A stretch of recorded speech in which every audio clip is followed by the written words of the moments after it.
Hai, Assalamualaikum warahmatullahi wabarakatuh dan salam sejahtera. Bertemu lagi bersama dengan Cikgu Rairi dalam bab 1 ubahan bahagian 12. Jadi pada hari ini kita akan sambung standard kandungan 1.3 ubahan bergabung.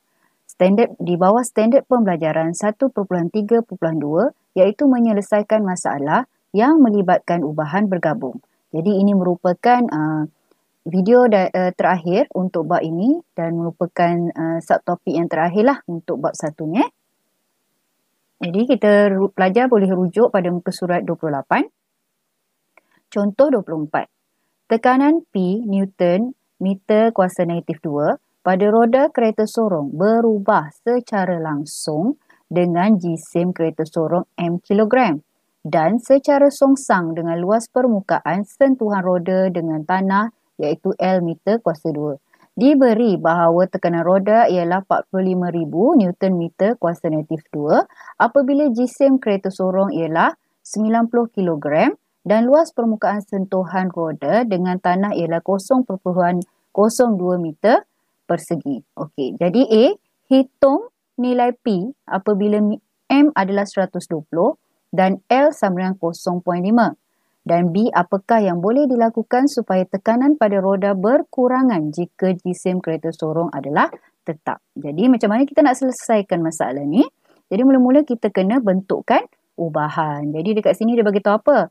P berubah secara langsung dengan jisim kereta sorong iaitu M kilogram.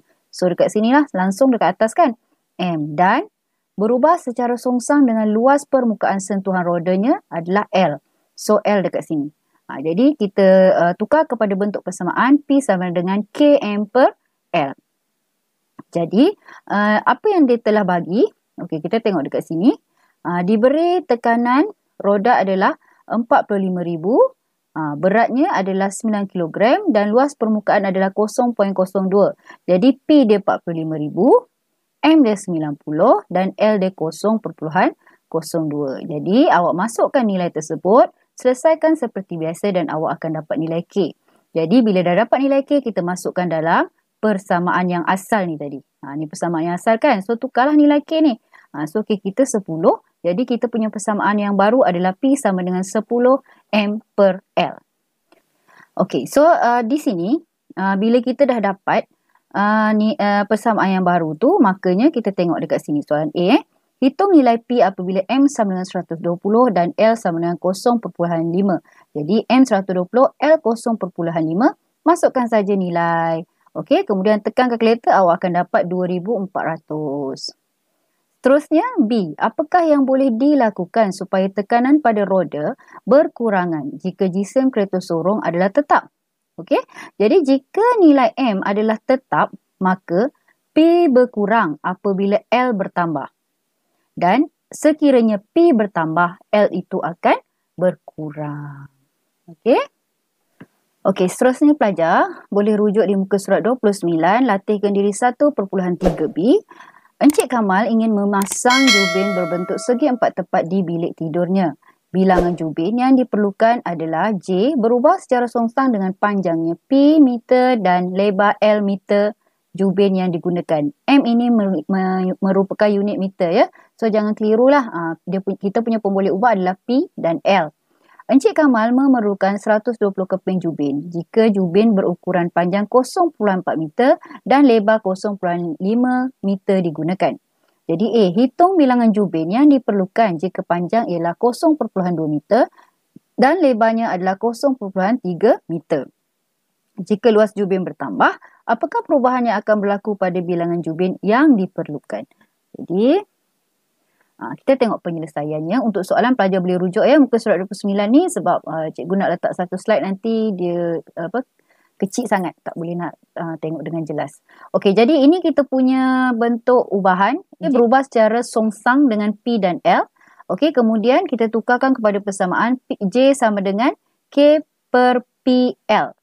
Okey, daripada sini dia bagi soalan tadi, dalam soalan dia bagi J adalah 120, jika P adalah 0.4 dan L adalah 0.5. Jadi kita masukkan persamaan ini, okey, kemudian dapatkan nilai K, so K kita dapat 24 Jadi kita punya persamaan adalah J sama dengan 24 per PL. Okey, jadi untuk soalan A ni tadi, sekiranya P dia bagi 0.2, L 0.3, berapakah nilai J? Jadi kita masukkan saja nilai P dan L dalam persamaan ini yang kita dah dapat dan kita akan dapat 400 jubin. Okey, jadi untuk soalan B, jika luas jubin bertambah, maka bilangan jubin yang diperlukan akan semakin berkurang. Seterusnya, kita tengok di latih kendiri 1.3b, soalan nombor 2. Okey, purata bilangan panggilan telefon harian C di antara dua buah bandar berubah secara langsung dengan populasi kedua-dua buah bandar, iaitu P1 dan P2. Dan secara songsang dengan kuasa dua jarak J di antara dua buah bandar tersebut. Jarak di antara bandar A dan B ialah 210 km. Purata bilangan panggilan telefon harian di antara dua buah bandar itu adalah 15,750 dan populasi bandar A dan B masing-masing adalah 105,000 penduduk dan 220,500 penduduk. Dengan memberikan jawapan kepada nombor bulat yang terhampir, ini antara clue yang awak tak boleh miss lah. Okay? Hitung jarak di antara bandar P dengan bandar Q jika populasi masing-masing ialah 83,400 penduduk dan 62,000 penduduk dan purata bilangan panggilan telefon harian adalah 19,151. Dan soalan B, populasi penduduk bandar J jika populasi penduduk bandar K ialah 1,100,000. Penduduk dengan jarak di antara dua bandar tersebut ialah 351 km. Purata bilangan panggilan telefon harian di antara bandar J dengan bandar K ialah 18,857. Okey, jadi pelajar kita tengok soalan ni nampak macam agak panjang, agak banyak maklumat. Jadi kena baca betul-betul, kena keluarkan isi dia betul-betul. Okey, dan kita masukkan dalam persamaan. Jadi penyelesaiannya, okey, so sekarang ni ini adalah bentuk ubahan. C tadi mewakili, okey, bilangan panggilan telefon C. Okey, dia kata di antara dua buah bandar berubah secara langsung dengan populasi kedua buah bandar P1 dan P2. Okey, so bila secara langsung dia akan duduk di atas. Okey, kemudian dia kata dan secara songsang dengan kuasa dua jarak J. Kuasa dua jarak J. Jadi ini bentuk ubahan yang kita dapat. Kemudian tukarkan kepada bentuk persamaan. Macam biasa kita tukarkan simbol ubahan kepada sama dengan dan kita tambah K dekat sini. Okey, untuk soalan seterusnya dia beri J adalah 210, C adalah 15,750, P1 105,000, P2 adalah 220,500. Jadi kita perlu dapatkan nilai K di sini dengan memasukkan nilai-nilai yang dia dah bagi. Jadi masukkanlah nilai C di sini, P1, P2 dan J kuasa 2. J kuasa 2 adalah yang ni, 210 kuasa 2. Okey, jadi bila kita nak selesaikan, yang ni akan darab yang bawah ni. So, dapat atas ni. Jadi yang dekat atas ni, kita buat turun, dia akan jadi bahagi. Okey, jadi pelajar berhati-hati semasa awak tekan kalkulator ni ataupun semasa menyusun persamaan ini. Jadi nilai K kita akan dapat 3/100. So, persamaan kita yang baru, kita dah masukkan nilai K kita, C sama dengan 3P1P2 per 100J kuasa 2. Okey, seterusnya, apabila P1 adalah 83,400 dan P2 adalah 62,000, ni, C pula adalah 19,151. Jadi, awak masukkan nilai ni. Sekarang dia suruh cari J ni. J tak ada nilai kan? Okey, jadi masukkan ke semua nilai. So, ini 19,151 sama dengan, okey, masukkan dalam persamaan ini. So, J kuasa 2 ni akan duduk di atas. Okey, jadi bila awak dah selesaikan ini, sebelum ni cikgu dah banyak kali bagi tahu, kalau sebelah sini kuasa 2, bila dia pindah ke sini, dia akan jadi punca kuasa. Maka jaraknya adalah 90 km. Okey, seterusnya, soalan B. Okey, soalan B menggunakan persamaan yang sama.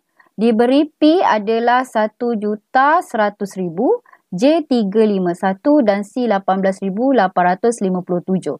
Jadi dia suruh awak cari nilai penduduk penduduk di kawasan K, tak silap cikgu. Okey, ni. Di bandar K. Okey, jadi bandar K ni mewakili P2 lah.